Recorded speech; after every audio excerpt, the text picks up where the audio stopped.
Hello, everybody, and thank you for joining me. This is Ciara from Ciara T Designs, and today I have day 20 in my watercolor series to share with you, so let's jump right in.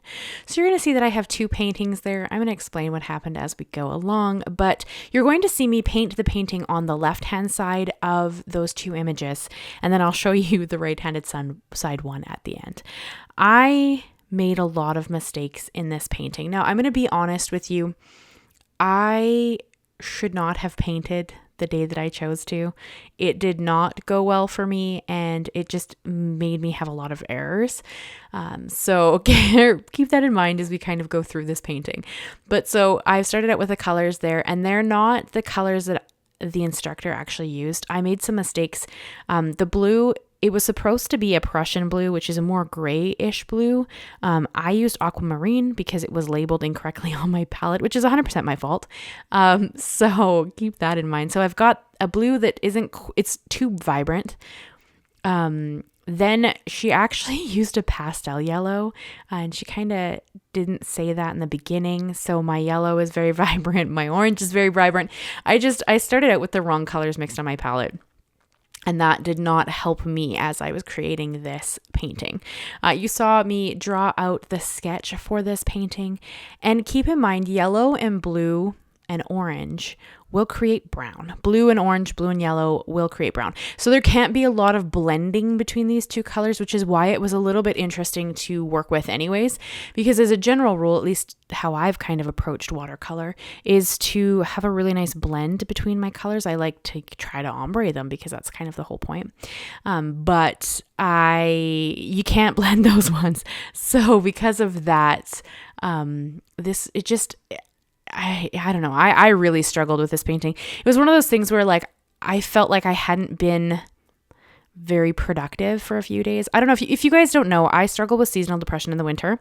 Otherwise, I'm a very, very happy, content person. But in the winter, I get the seasonal depression, and it comes out of nowhere and it just hits me. And I'd had a couple of bad days, and I was, feeling kind of useless. So I'm like, I'm going to make a painting, and, I'll get ahead on a video, and it'll be good because I will have done something. But this was not a good day for me to be trying to push myself to do something. So my colors are bleeding together there. I had too much water, so the clouds end up just melding into the background. I struggled. It was almost like this was my first painting all over again. And that is why you see a second painting, because I actually went back in the next day and painted it again because then I knew what colors I was supposed to kind of have, right?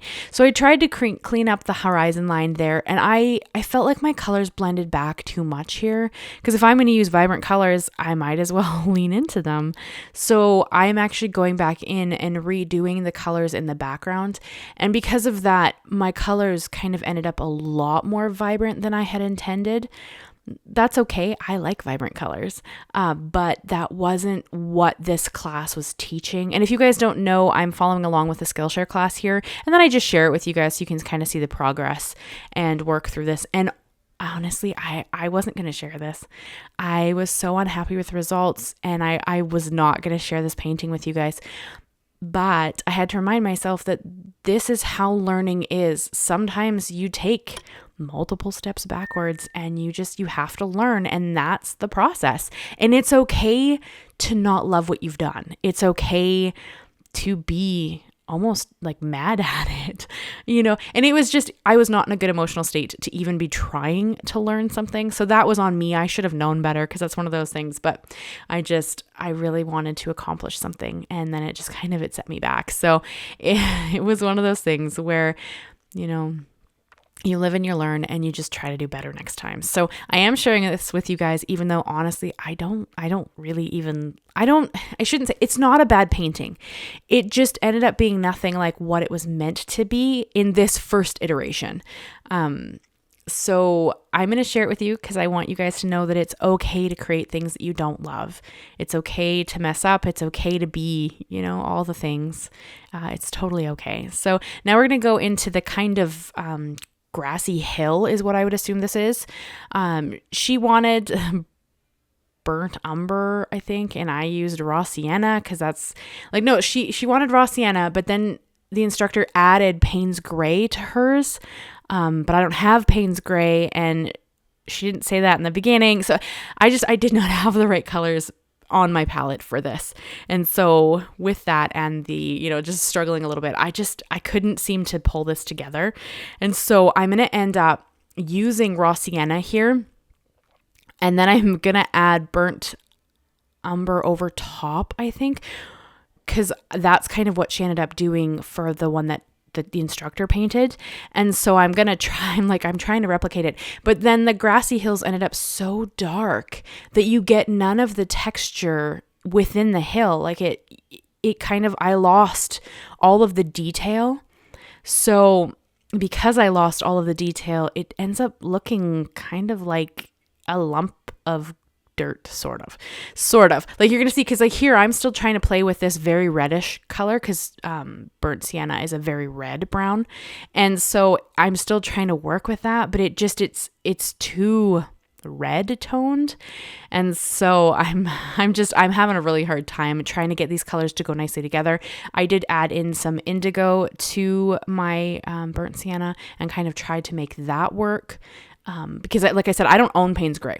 So at this part, it's fully dry and I do not like it. So I'm going to go over it with raw umber, which is a more brownish brown, if that kind of makes sense. So that's kind of the tone I end up adding over top. And then that's where I made the mistake and lost all of the detail in this background. And you're going to see it gets really, really dark. I am drying every layer before I work on it. I didn't show that to you guys because you've seen me do that before. But every layer before I add more color, I am drying it in between. So that is kind of what I'm doing there. And then here I'm trying to get some of that texture back, and I'm not going to succeed.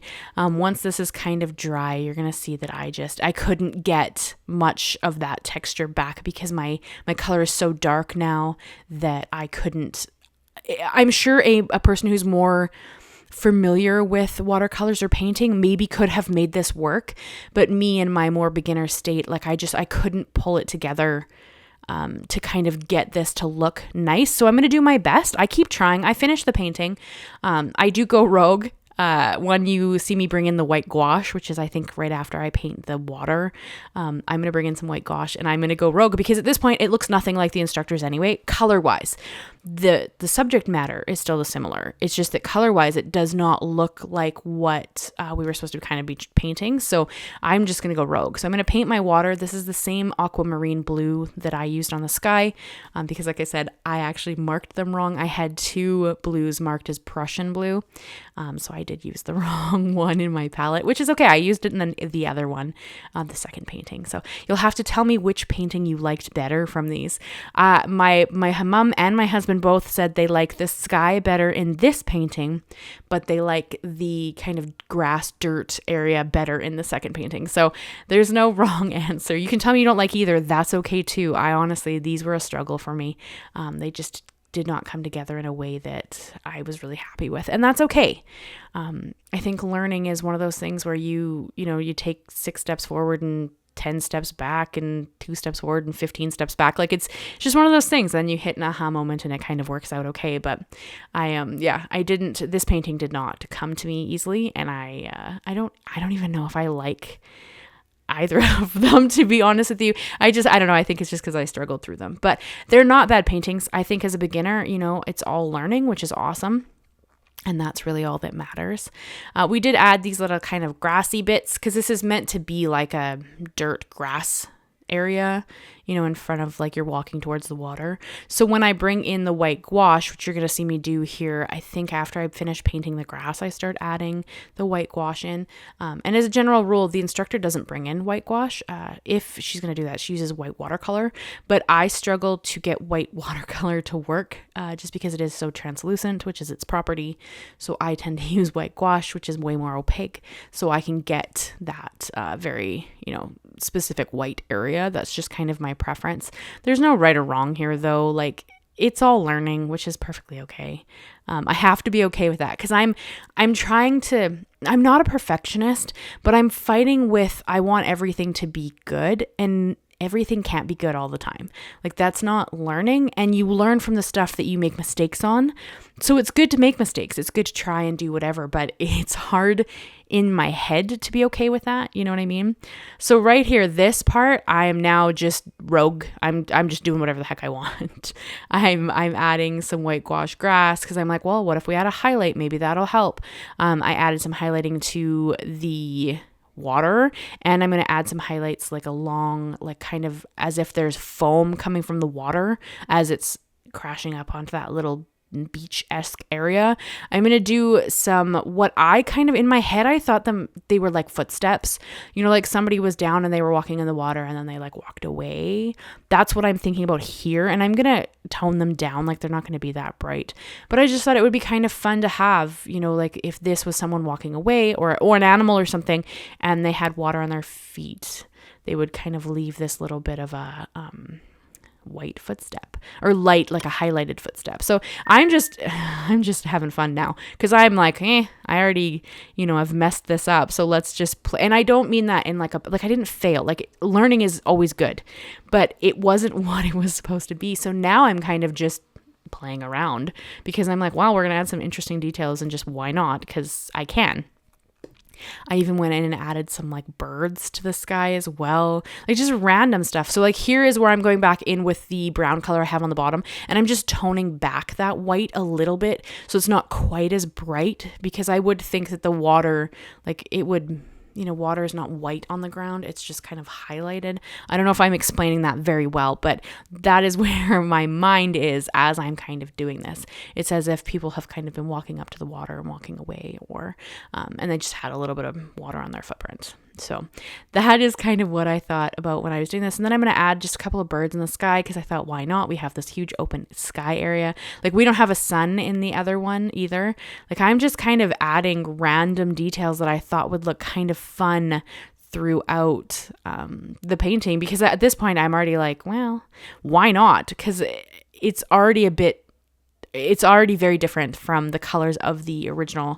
So I might as well just have some fun and just play because, you know, hopefully that makes things feel a little bit more fun when I'm already having a hard time with this painting.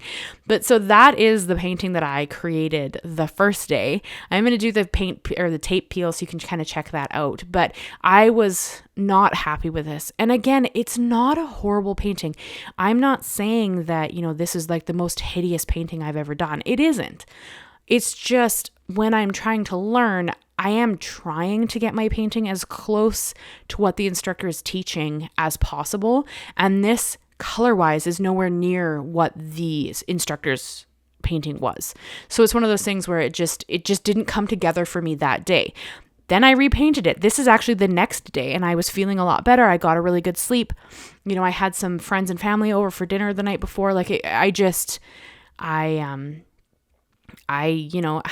tried it again, and I like this one a lot better than I like the colors of the other one. But I mean, it's personal preference. Like I said, my mom and my husband both preferred the sky on the first one and then the grassy dirt on this one. So it's really going to be personal preference. So you guys let me know which one's your favorite. If you had a favorite, if you have any advice for me on watercoloring, please let me know. Cause as I am a beginner. Like I'm still learning.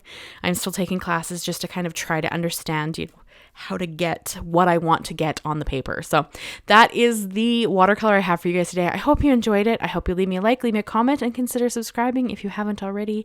I do new videos every Monday and Thursday, and I'd love to have you stick around.